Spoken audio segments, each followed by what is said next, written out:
차각살이의 달인, 오늘은 고향으로 출발하다. 나는 대만에 나만의 고향이 있다.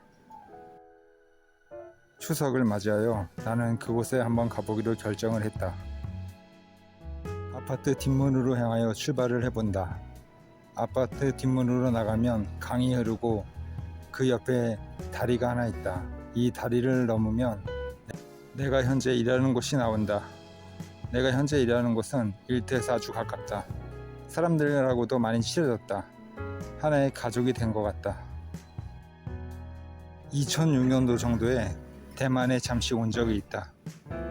내가 대만에 처음으로 온 곳, 그곳이 나에게 고향처럼 느껴진다. 그립다. 그곳에서의 생활이. 생각도 자주 난다. 그래서 한번 가보기로 마음을 정했다. 앞으로 중국어 번역은 넣지 않을 생각이다. 왜냐하면 힘들다. 그리고 사실 이 유튜브를 보는 대만 사람들도 없다. 그래서 그냥 한국말로 하겠다. 지금까지 내가 살아온 모습을 뒤돌아보면 그렇게 노력했다고 해서 몇 년 후에 그렇게 변한 나의 모습을 볼 수가 없었다. 단지 많이 아쉽고 후회가 남는 것은 그 2년 안에 만난 사람들과 좀 더 가까이 진실되게 관계를 이루지 못했다는 것이 가장 아쉽다. 사실 어젯밤에 대만에 같이 처음 온 형과 전화통화를 하였다. 우리가 같이 살아가면서 얼마 안 되는 시간이었지만 서로 그 안에서 싸우고 다투고 의견이 안 맞았던 것, 그리고 여러 가지 많은 이야기를 했다. 지금 와서야 하나의 추억으로 이야기하지만 그 당시에 왜 마음을 좀 더 못 열었는지 막상 후회가 남는다. 이렇게 집 앞 뒷문으로 나와 우측으로 좀 걷다가 다리를 건너면 4차선이 나온다. 4차선에서 옆으로 바라보면 저기 보이는 저쪽이 내가 지금 현재 일하고 있는 곳이다. 다리 하나만 건너면 바로 일하는 곳에 도착하기 때문에 편하게 출퇴근하고 거기 사람들과도 친하게 지내고 있다. 가족처럼 잘 받아주고 많이 도와준다. 대만에 보면 저렇게 돈을 내고 주차하는 공용 주차장이 많다. 그러나 나는 앞으로 이용할 필요가 없을 것 같다. 차 살 돈이 없기 때문이다. 집에서 출발하여 일하는 곳을 지나고 그리고 한 25분 정도 걸으면 가까운 기차역이 이렇게 보인다. 기차를 타고 갈 것이다. 기차역에 도착해서 기차를 타러 게이트 쪽으로 들어간다. 날씨가 너무도 덥다. 기차 안에서 전기책을 본다. 요즘에 시간이 남으면 전기책과 그리고 인터넷으로 전기 강의를 항상 본다. 대만에서 하고 싶은 일이 한번 대만어로 전기 자격증에 도전해보고 싶다. 내가 세상에 태어나서 처음으로 대만을 왔을 때 그 왔던 곳에 방금 도착하였다. 역 주변도 많이 변해 있고 많이 변해 있다. 사실 따지고 보면 10년도 더 훨씬 전에 이곳에 온 것이다. 그러니 세상이 많이 변할 수밖에 없을 것 같다. 대만에 처음 왔을 때 형님 그리고 동생 나 이렇게 셋이서 저기 성당에서 처음에 머물게 되었다. 육교에 올라가서 한번 영상을 찍어 보았다. 저기 앞에 농구대에서 필리핀 외국인 노동자들과 같이 농구를 했던 추억도 생각이 난다. 10년도 훨씬 더 지났지만 그 모습, 그 아름다움을 그대로 간직하고 있었다.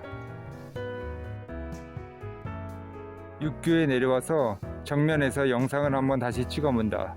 저 앞에 이쁘장하게 대만 정통 건물같이 보이는 곳이 성당이다. 그리고 여기가 신문이 머무는 곳, 그리고 저 중간이 사람들이 활동하는 곳이다. 이곳 성당은 대만의 그 고유한 문화가 잘 드러나도록 잘 만들어낸 것 같다. 영상에 보이는 저 2층 건물의 문이 내가 잠시 머물렀던 곳이다. 에어컨도 없고 습하고 더웠지만 그 형과 동생과 나의 그러한 추억이 담겨있는 소중한 곳이다. 그래서 이곳이 이상하게도 대만의 나의 고향으로 느껴진다. 지금은 모르겠지만 내가 있었을 당시에 저 옆에 큰 건물 아래에 유치원이 있었다. 그래서 아이들의 그러한 귀여운 모습도 볼 수 있었다. 많은 추억이 있는 곳이다. 내가 처음 대만에 와서 잠시 머물렀던 곳을 보고 다시 기차역으로 나왔다. 예전에 형과 동생 그리고 셋이서 잠시 나와서 걷던 자리도 한번 가보고 저기 맥도날드를 보니 10몇 년 전 그 기억이 다시 떠오른다. 한국인 셋이서 중국말도 하나도 못한 채 와서 어떻게 음식을 시켜야 되는지도 모르고 해서 맥도날드 가서 햄버거를 먹던 기억이 난다. 사실 길거리에 무엇이 있었는지는 잘 생각이 나지 않지만 사람들이 많이 없어 보인다. 그리고 성당 가까운 곳에 한 20분 정도 걸어가면 되는 거리에 자그마한 대학교가 하나 있었다. 형님과 나와 동생은 중국어 공부를 하기 위해 중국어 책을 가지고 그 대학교에 갔지만 학생증이 없어서 다시 돌아왔던 기억이 난다. 그리고 저곳에 처갓집 양념통닭집이 생겼다. 내가 있었을 때는 저곳이 없었다. 만약 그 당시에 통닭집이 있었으면 아마 밤에 치맥을 많이 했을 것이다. 내가 말하던 그 대학교에 도착하였다. 그 대학교도 그대로 그 모습을 간직하고 있다. 당시에 대학교 도서관 출입이 가능했다면 지금 중국어를 자유자재로 할 수 있었다는 그러한 아쉬움이 든다. 사실 농담이고 머물렀던 시간이 얼마 안 되었기 때문에 중국어에 대한 아쉬움은 없다. 단지 그 당시에 우리 셋이서 함께한 그 추억으로 만족한다. 마치 진짜 고향에 갔다 온 그 기분으로 그 푸근함으로 집으로 돌아온다. 앞으로는 다른 것보다도 만나는 인연과 삶에 대해 더 진실하게 다가가야겠다.